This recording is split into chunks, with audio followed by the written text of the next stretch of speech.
Okay, so welcome back mga lods. So maulan ngayon. So sana naririnig nyo ako. Bali, ito na yung ginawa nating portable USB. Ayan, sa video na to, tuturuan ko kayong paano mag-reformat ng computer. So ito yung i-reformat natin. Yung computer na to. Ayan, so una, insert na natin sa motherboard, USB port. Ayan.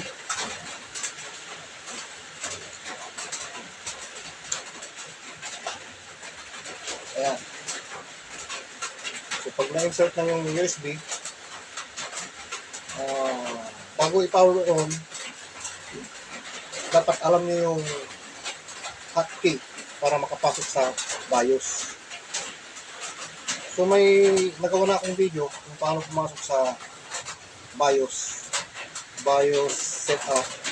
So ilalagay ko yung link sa may description. Panoorin nyo muna yun. Tapos saka tayo mag-reformat. Okay? So pag alam na yung hotkey para makapasok sa BIOS setup, proceed na tayo. I-power on na natin. So saksak na itong monitor at power supply. Yan. So sana naririnig nyo ako mga lods. Yung maulan ngayon. Tapos sana pa yung power on ko dito. Dito na lang. Screw. Ayan, so naka-insert na yung USB, bootable USB, power on natin. So power on ko na.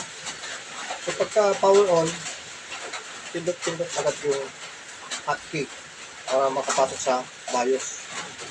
Okay, so power on ko na. Yan. Kaya may ito kayong CPU pan, pinutin yung hotkey. Delete. Ayan, so nasa BIOS na tayo. Putik, parang lumubo to ah.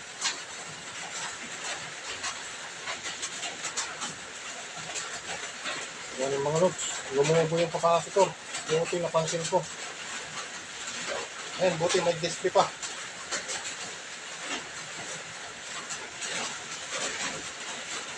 Naku, baka malagdagan ng sira nito pag hindi palitan. Buti napansin ko. So, butin ko muna.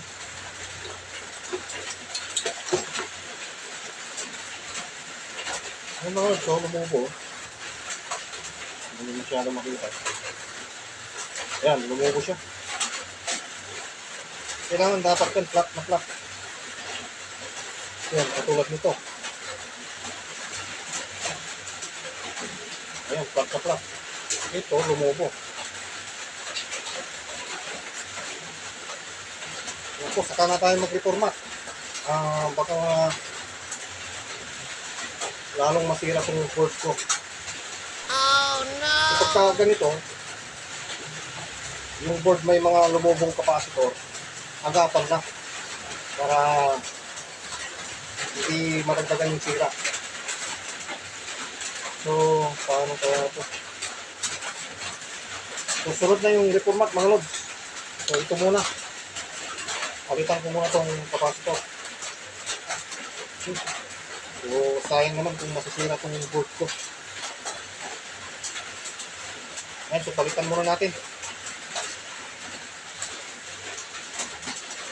Mag-reformat sana tayo, mauli sa palit ng capacitor. Ano ba yung pag-iulang ko dito?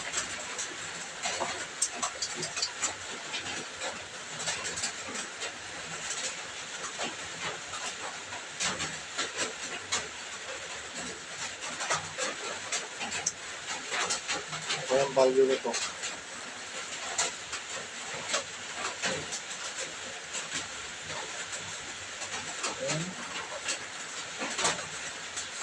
6.3.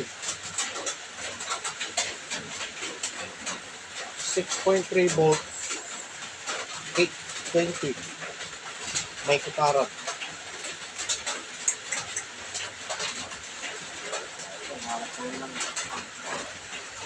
Dito na lang tayo, kukuha ng capacitor.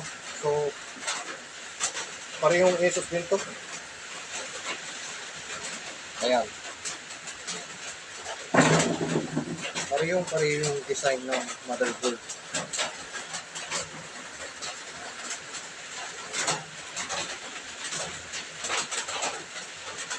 Magkaiba lang sa ito. Makasilo. Ayan. E. Ito naman K.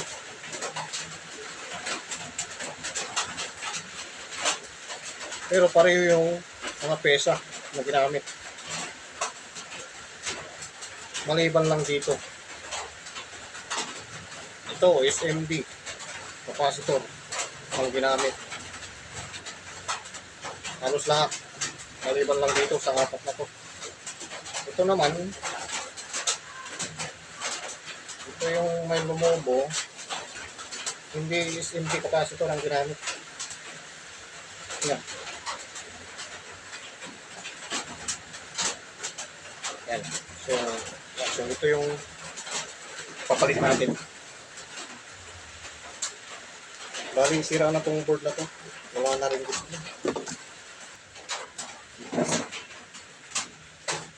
Pag may nakita tayong lumobo ng capacitor mga lord, hanggat may display pa yung motherboard natin, palitan na natin para maagapan. Okay, so ito na yung pamalit natin. SMD capacitor.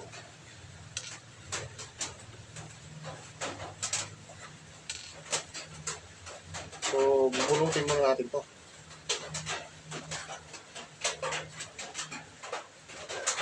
Bunutin muna natin.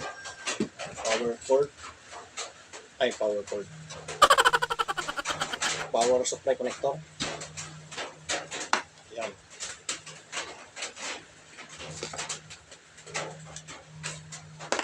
Imbis na mag-reformat tayo, mauwi sa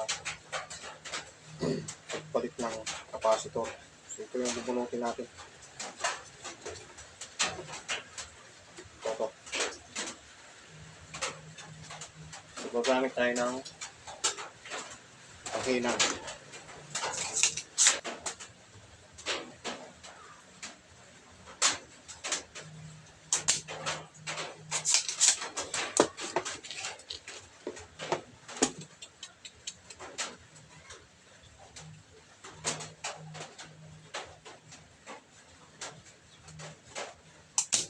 Ulan ng ulan, mga lods. Sana naririnig niyo ako. Ayan.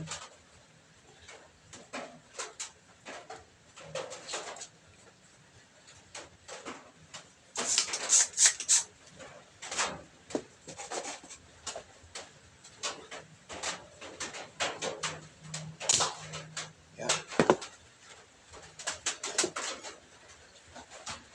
Tapos, patasin natin.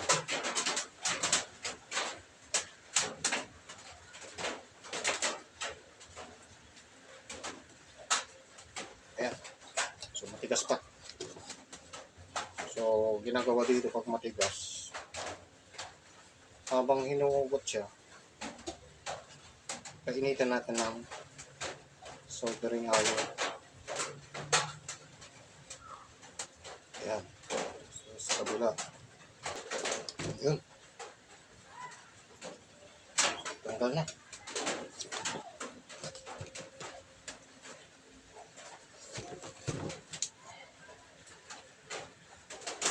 Ayan. So, lumubo na.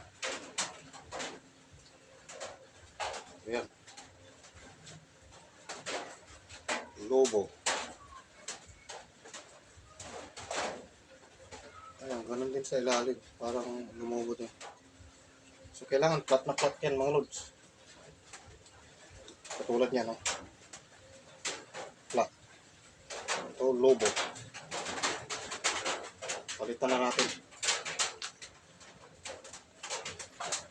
So, para pumasok maigi yung capacitor, linisin natin itong butas.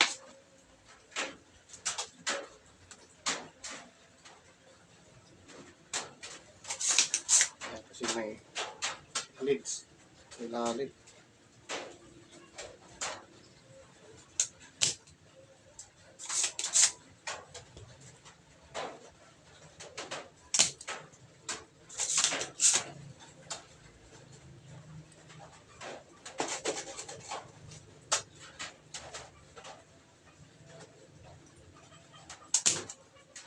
Yan.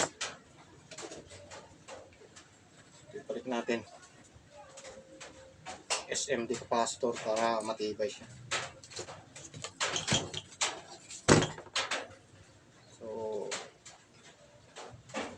ang paglagay nito, pag ganyan siya.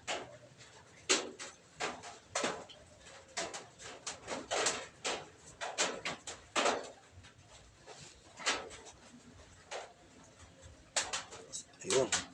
Sakto. Bali, yung may marking na yan, negative.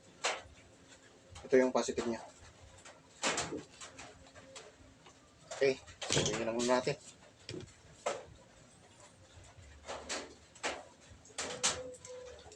Kailangan natin ng lead.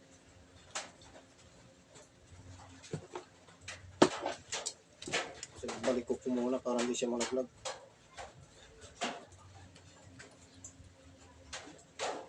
Yan. Tapos, lead.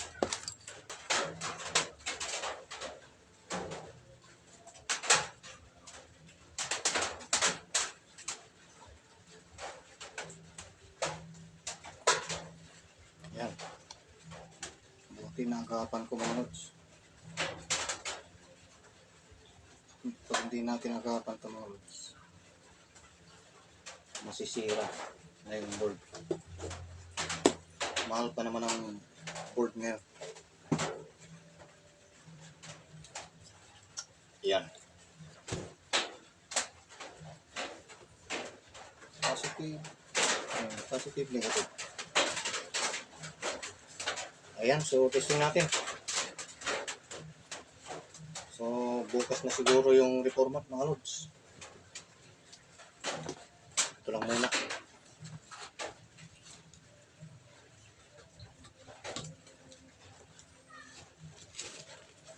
Nauwi sa palit ng capacitor yung reformat. Palit natin itong BJ cable.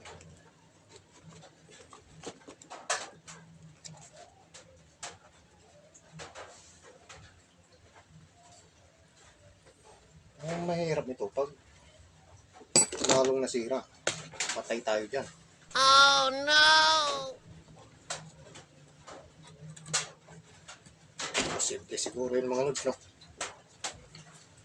Capacitor lang naman ang pinalitan ko. Yan. Power ko, power connector, 4 pins. Nakakonect na. Testing natin. So, saksak ko.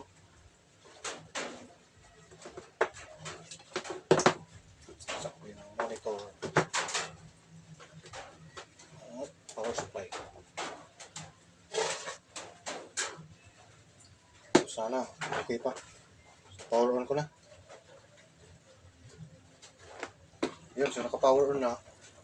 So, sana may display. Nako. Ayun. So, okay pa rin siya.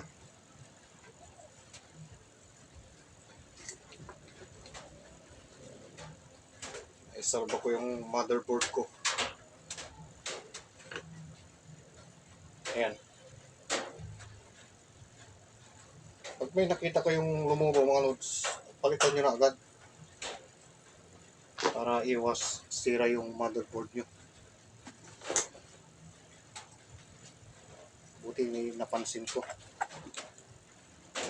So bukas na lang siguro tayo reformat. Okay? So, ito lang muna. So, hanggang dito lang muna, mga Lods. Maraming salamat sa Panginoon.